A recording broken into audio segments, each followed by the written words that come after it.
Start. بسم اللہ الرحمن الرحیم الحمد للہ الذی کفا وسلام علی عبادہ الذین اصطفی اما بعد۔ اللہ تعالیٰ ارشاد فرماتے ہیں یا ایھا الذین آمنوا اذا نودی للصلاۃ من یوم الجمعۃ فاسعوا الی ذکر اللہ وذروا البیع ذلکم خیر لکم ان کنتم تعلمون۔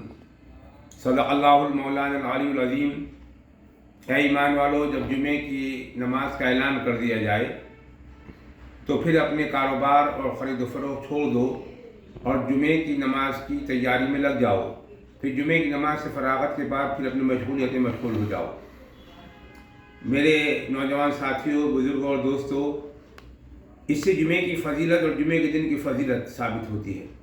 نبی اکرم صلی اللہ علیہ وسلم نے فرمایا کہ جمعہ کا دن تمام دنوں کا سردار ہے، اور نبی اکرم صلی اللہ علیہ وسلم نے فرمایا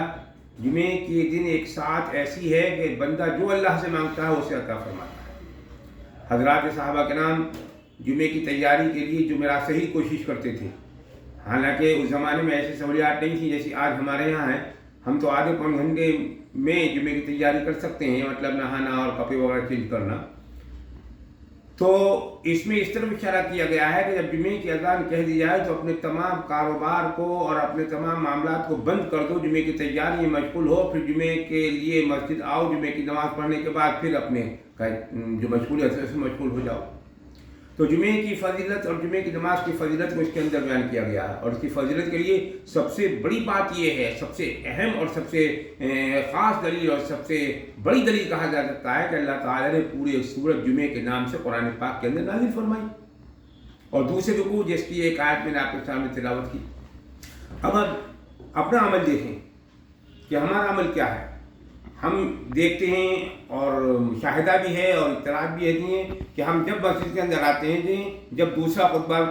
کے رسمی الفاظ یا ختم ہونے والے ہوتے ہیں تب مسجد کے اندر ایک بھیڑ نظر آتی ہے، ورنہ خطبہ جب پہلا شروع ہوتا ہے تو ایک یا دو صف کے آدمی ہوتے ہیں۔ اس طرز عمل کو ہمیں بدلنا ہوگا اور ہمیں جمعے کی تیاری کے اندر مشغول ہونا ہوگا تاکہ ہم اس آیت مبارکہ پر عمل کرتا، اللہ کے حکم پر عمل کرنے والا، صحابہ کرام کے اسوے پر، حضرات صحابہ کرام کے نبی اکرم صلی اللہ علیہ وسلم کے اسوے پر اور صحابہ کرام کے طریقے پر ہم عمل کرنے والے بنے۔ جب تک ہم اپنے آپ کو چینج نہیں کریں گے، ان اللہ لا یغیر ما بقوم حتی یغیروا ما بانفسہم، جو اپنے اندر خود چینجنگ کرنے کی نہیں سوچتا، اللہ اس قوم کی حالت نہیں بدلتے اس کو قدرت میں بدلنے کا احساس نہ ہو۔ آج بہت بے روی ہو رہی ہے جمعے کی طرف سے اور جمعے کی نماز کی طرف سے، اس کے اہتمام کی طرف سے۔ جمعے کے دن ایک ساعت ایسی ہے جو بندہ مانگتا ہے اللہ تعالیٰ عطا فرماتا ہے۔ نبی اکرم صلی اللہ علیہ وسلم نے فرمایا، بعض لوگوں نے کہا اس کو کئی عصر کے بعد کا وقت ہے، عصر سے مغرب تک کا، بعض نے کہا کہ امام دونوں خطبوں کے درمیان جو وقفہ لیتا ہے اس میں بڑھتا ہے اس وقت میں، تو کوئی سا بھی وقت ہو، ان اوقات میں ہمیں جمعے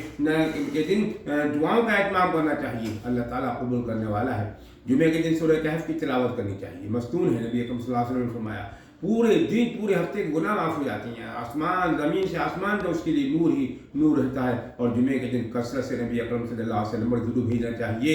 روزانہ درود بھیجنا چاہیے، کم سے کم ایک تسبیح، لیکن جمعے کے دن کثرت سے۔ اللہ تعالیٰ نے فرشتے مقرر کر رکھے ہیں، جو بھی بندہ درود پڑھتا ہے جہاں بھی پڑھتا ہے وہ اس کے درود کو بارگاہ صاحب آپ صلی اللہ علیہ وسلم میں پہنچاتے ہیں۔ تو یہ چند باتیں تھیں، جمعے کی تیاری کا اہتمام کریں، اپنے ساتھیوں کو بھی بتائیں، اور جمعے کے دن سورہ کہف کی تلاوت کریں، اور